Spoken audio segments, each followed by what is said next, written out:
Assalamualaikum warahmatullahi wabarakatuh. Bismillahirrahmanirrahim. Hamdan wa thana'an laka ya Allah, salatan wa salaman laka ya Habiballah, wa ala alika wa ashabika ya khair khalqillah, laka ya Rasulullah, wa li jami' man ittaba'adinaka ya Habiballah, haqiqatan min ladun Adam la yaumil qiyamah. Wa nakhusu khususan minhum ila hadratus Syekh Muhyiddin Ibn Arabi qaddasallahu sirrahu radhiyallahu lana wa lahumul Fatihah. A'udzu billahi minasy syaithanir rajim. Bismillahirrahmanirrahim.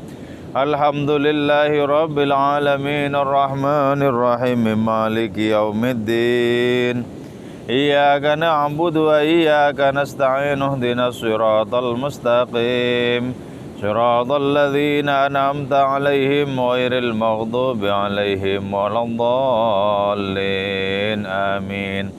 Litaqarrubina ila Allah ta'ala limahabbatina ila Rasulillah sallallahu alaihi wasallam, li salamatina fid dini wad dunya wal akhirah, liqada'i duyunina liqada'i hajatina min hawaijid dunya wal akhirah, litaysiri arzaqina halalan thayyiban mubarakan katsiran wasa'a, lisihati jasadina wa qulubina, lisfa amradina zahiran wa batina, lidaf'il balaya wal mihan wal fitan wal amrad wal asqam, limanafi'na limasalihna li ahli baitina wa auladina wa dhurriyyatina wa jiwarina wa asdiqaina wa jami'il muslimin wal muslimat wal mu'minin wal mu'minat al-ahya'i minhum wal amwat wa li'izzil islam wal muslimin bijudika ya Allah, bisyafaati nabiyyika ya Allah, bibarakati awliyaika ya Allah, wa bi asraril Fatihah.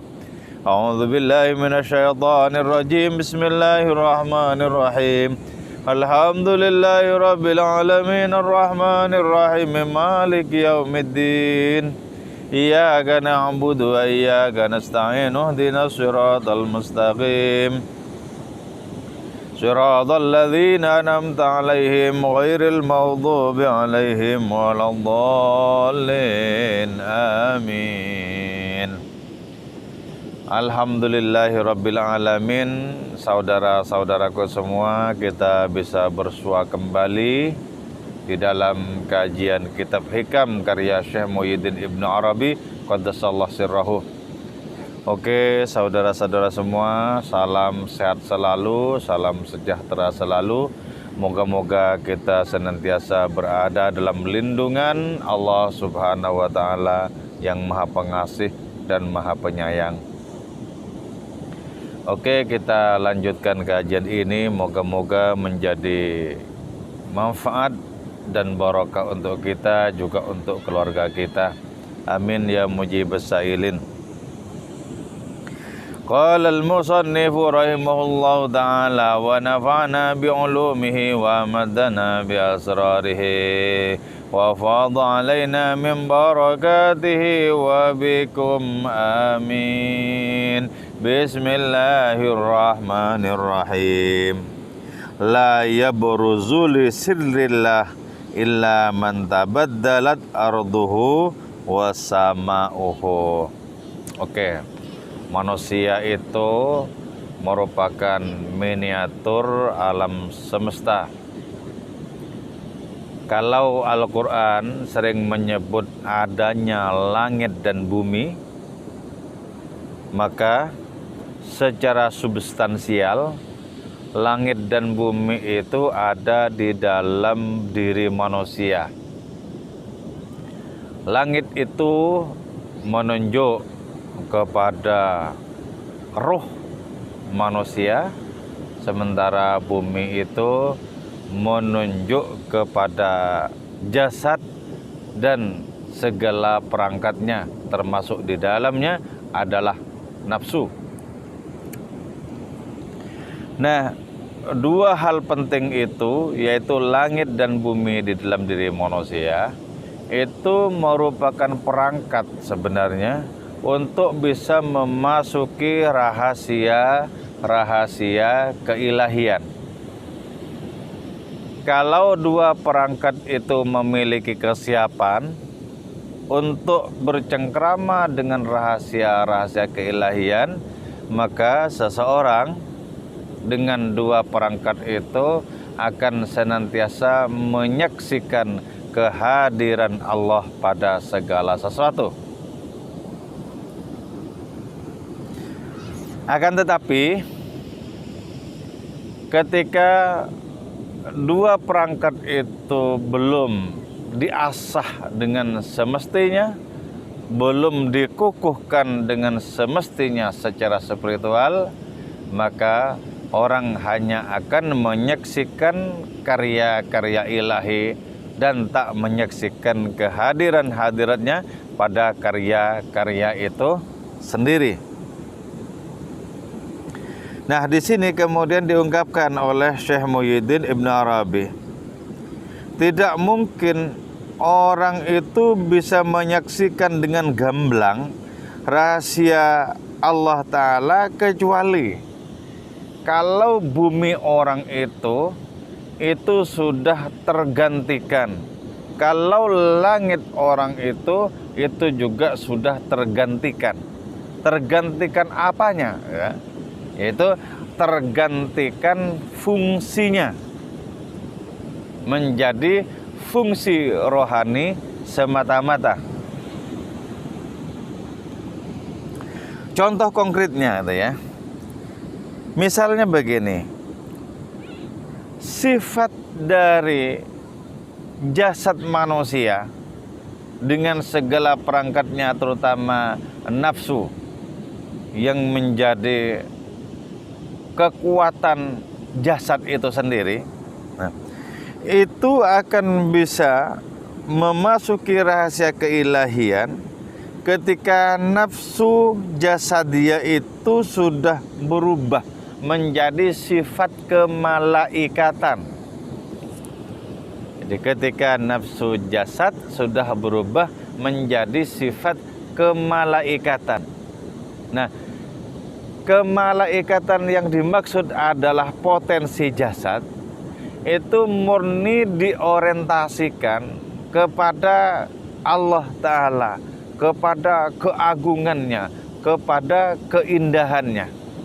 Jadi jasad yang senantiasa memburu makanan, minuman, tempat tinggal, perkawinan, dan lain semacamnya yang merupakan kenikmatan-kenikmatan temporal, itu kemudian memberikan nilai kepada semua objeknya itu dengan nilai keilahian. Contoh misalnya ya, sekarang kita makan, pagi ini kita sarapan, nikmat sekali.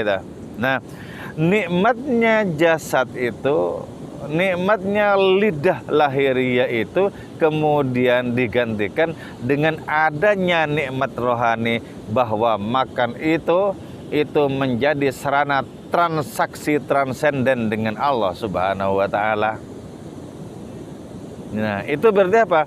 Sudah mengalami perubahan orientasi dari semata menikmati makanan yang lezat menjadi menikmati perjumpaan dengan Allah Ta'ala lewat makanan itu sendiri.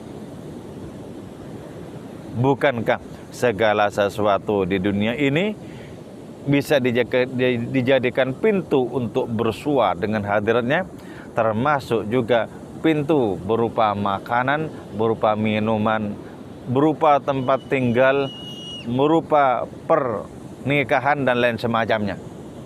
Nah, kalau itu sudah mengalami orientasi keilahian, maka itu berarti bumi manusia itu sudah tergantikan menjadi cemerlang dari semula kelam, karena mutlak hanya dikendarai oleh nafsu materialisme, kemudian berubah menjadi berkilau karena sudah menjadi kendaraan rohani. Berkilau karena sudah menjadi kendaraan rohani. Nah, itu yang disebut dengan adanya bergantinya bumi manusia secara substansial. bergantinya nilai dari orientasi jasad manusia secara substansial. Jadi sifat basyariyah, sifat jasmaniyah manusia berubah menjadi sifat kemalaikatan. Terus watabaddalat sama uruhihi, dan berganti langit rohnya manusia itu menjadi apa? Bi ansara sirran, berubah atau naik tingkat menjadi sir. Apakah itu sir? Sir itu tak lain adalah sebuah kemampuan di mana manusia bisa berkomunikasi dengan Tuhannya. Jadi amalus sir, amal dari relung batin manusia itu tak lain adalah mukalamah atau berkomunikasi dengan Allah Subhanahu wa taala. Di saat itu orang yang buminya itu sudah tergantikan dengan sifat kemalaikatan, langitnya itu sudah tergantikan menjadi sir. Di saat itu orang bisa menyelami rahasia-rahasia keilahian. Apa wujud dari rahasia keilahian itu? Wujudnya adalah ketika kita bisa menyaksikan bahwa seluruh alam raya ini, semua komponen, semua partikel di dalamnya itu disangga oleh kemahaan Allah Ta'ala. Itu bisa kita rasakan, bisa kita ketahui dengan ilmu dzauq, dengan ilmu rasa. Jadi alam semesta ini ya disangga oleh nama-nama Allah Ta'ala. Disangga alam semesta ini. Nah, ketika bumi jasad kita tergantikan menjadi sifat kemalaikatan, ketika langit roh kita tergantikan menjadi relung batin, menjadi sir yang amaliyahnya adalah komunikasi dengan Allah Subhanahu wa taala, maka kita bisa menyaksikan nama-nama Allah yang berperan menyangga alam semesta itu lebih konkret, lebih nyata, lebih gamblang dibandingkan alam semestanya itu sendiri. Lebih konkret, lebih gamblang dibandingkan alam semestanya itu sendiri. Jadilah kemudian segala sesuatu itu menjadi kiblat kita. Menjadi kiblat kita. Kalau kiblatnya syariat itu adalah Ka'bah di Masjidil Haram Mekah sana, sementara kiblat dari hakikat adalah Allah Ta'ala yang tampak pada segala sesuatu.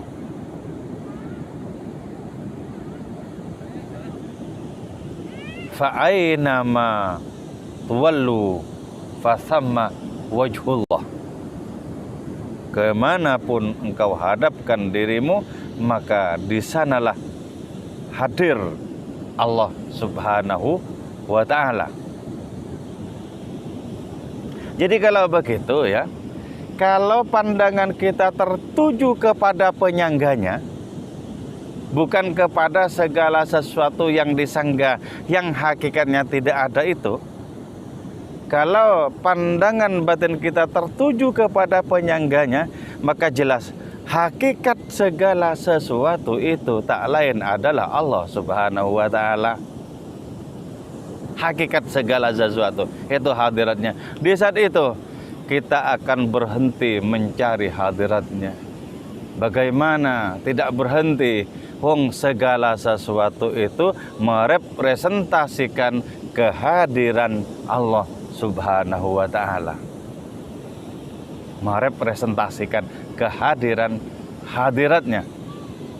Di saat itu bahkan kiblat hakiki itu jauh lebih dekat kepada kita dibandingkan apapun yang kita pandang sangat dekat dengan diri kita.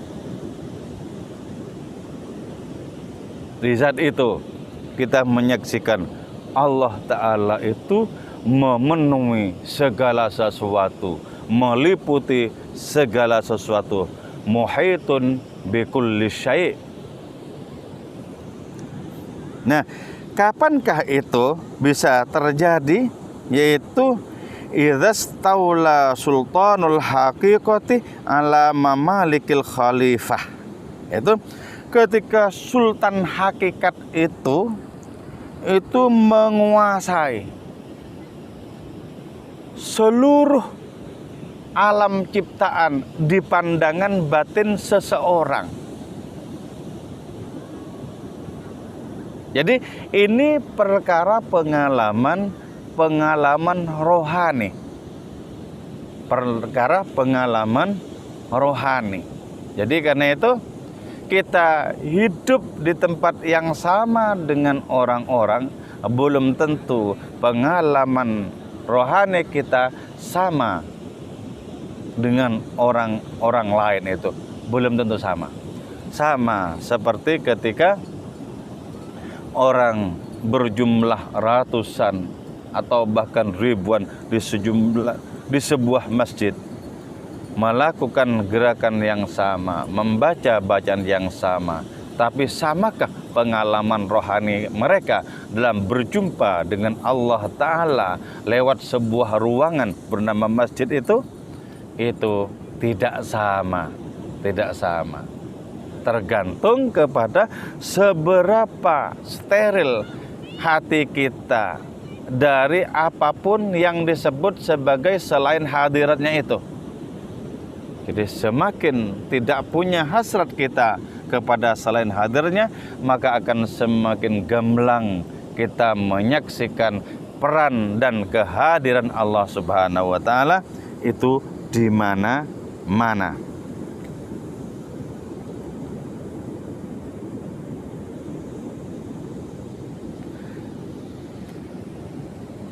Nah, adanya langit dan bumi di dalam diri kita manusia itu sesungguhnya secara langsung maupun tidak itu adalah tugas dari hadiratnya.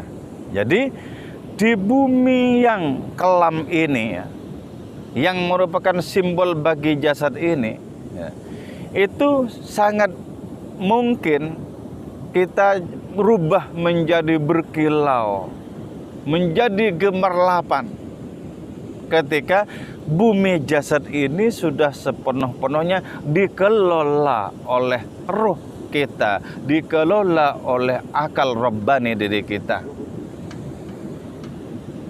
dikelola oleh akal Rabbani diri kita. Itu bisa sepenuhnya menjadi potensi rohani. Kita mengambil pelajaran dari pengalaman mi'rajnya Kanjeng Rasul Muhammad sallallahu alaihi wasallam. Beliau Isra dan Mi'raj dengan ruh dan jasad sekalipun, dengan jasad sekalian. Nah, bagaimana kita bisa menentukan bahwa beliau itu Isra dan Mi'raj itu dengan jasadnya? Yaitu ketika Allah Ta'ala menyebut beliau sebagai hamba. Dan hamba itu adalah merupakan gabungan antara ruh dan jasad. Nah, ketika itu jasad Kanjeng Rasul itu sudah dirubah oleh hadiratnya menjadi cahaya. Jadi ibaratnya adalah bumi jasad beliau itu sudah dirubah menjadi cahaya rohani. Dan cahaya rohani itu memiliki kekuatan berlipat-lipat untuk menekuk jarak. Berlipat-lipat untuk menekuk jarak. Sehingga kecepatan beliau itu melebihi kecepatan cahaya matahari. Jadi betapa Allah Subhanahu wa Ta'ala menciptakan jasad kita itu seolah-olah belum rampung, dan Allah memberikan tugas, ayo rubahlah jasadmu itu menjadi kilat, yang bisa menekuk jarak antara alam raya dengan aku.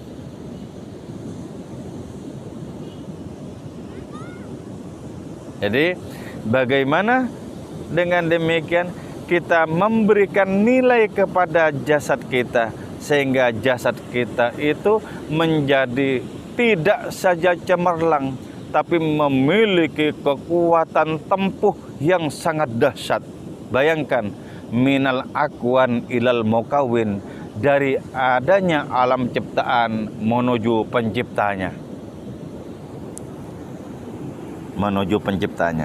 Nah, kawan-kawanku semua, saudara-saudaraku semua, yang semoga senantiasa dirahmati oleh Allah Subhanahu wa Ta'ala. Jadi adanya jasad dan roh itu ibaratnya adalah dua sifat yang dengan mencerahkan dua sifat itu, menggemilangkan dua sifat itu, kita bisa menyaksikan sifat-sifat Allah, bisa menyaksikan nama-nama Allah. Atau adanya ruh dan jasad manusia itu, ruh dan jasad kita itu ibaratnya seperti dua kaki yang bisa kita pakai untuk melangkah menuju tujuan kita. Dan tujuan kita tak lain adalah la maqsuda illallah. Tidak ada yang kita tuju selain Allah Subhanahu wa Ta'ala. Atau adanya ruh dan jasad itu kal janahain, seperti dua sayap burung yang ketika itu dikepakkan maka akan melintasi padang-padang sahara, akan melampaui gunung gemunung dan sampai kepada asal usul segala sesuatu. Itu hebatnya ya. Jadi kalau dua sayap burung itu hanya menempuh jarak geografis, tapi dua sayap manusia, yaitu kecemerlangan bumi jasad dan keanggunan langit roh, itu bisa menembus seluruh ruang hingga akhirnya sampai di luar segala ruang, yaitu Allah Subhanahu wa Ta'ala. Dari mana datangnya ruang? Dari tanpa ruang. Dari mana datangnya arah? Dari tanpa arah. Atau diibaratkan adanya bumi jasad manusia dan langit rohnya itu seperti perahu. Kalau seperti perahu, berarti kehidupan ini adalah samudra dengan selaksa gelombang yang mengerikan tak terkira-kira. Banyak orang-orang yang sudah tenggelam di samudra kehidupan ini karena mereka tidak bertelekan kepada tongkat ilahi, mereka tidak berpedoman kepada ilahi. Mereka bersandar kepada nafsu, kepada hasrat-hasrat mereka terhadap selain hadirnya, maka mereka tenggelam di samudra kehidupan yang gelombangnya sangat mengerikan itu. Di hadapan saya ada samudra selatan. Itu bergemuruh sedemikian rupa, tapi itu belum ada apa-apanya kalau dibandingkan dengan gemuruh samudra kehidupan ini. Nah, Nabi itu adalah perahu samudra kehidupan. Maka menjadi sangat penting bagi diri kita untuk terpaut dengan perahu sang Nabi itu, untuk berlindung kepada Allah Ta'ala di dalam perahu sang Nabi itu. Itu menjadi sangat penting. Termasuk juga ikhtiar kita berlindung di perahu sang Nabi adalah kita mengganti kelamnya bumi jasad kita dengan kecemerlangan, kita mengganti langit roh kita dengan adanya sir, dengan adanya potensi agar kita bisa bermukalamah, berkomunikasi dengan Allah Subhanahu wa Ta'ala. Oke ya, moga-moga kita dimudahkan oleh Allah Ta'ala untuk menjadikan bumi jasad kita sebagai kendaraan keilahian dengan adanya kekuatan roh pada diri kita, sehingga dengan demikian kita sukses menempuh perjalanan minal akwan ilal mukawwin, dari alam raya menuju penciptanya, dan penciptanya itu sesungguhnya tidak jauh, bahkan malah sangat dekat. Hanya saja kalau kita tidak merasakan, itu karena perhatian kita lebih juntrung kepada segala sesuatu yang lain dari kalangan bayangan-bayangan ilahi itu sendiri. Oke, moga-moga kajian kita ini senantiasa bermanfaat dan barokah untuk diri kita. Wal afa minkum. Wassalamualaikum warahmatullahi wabarakatuh.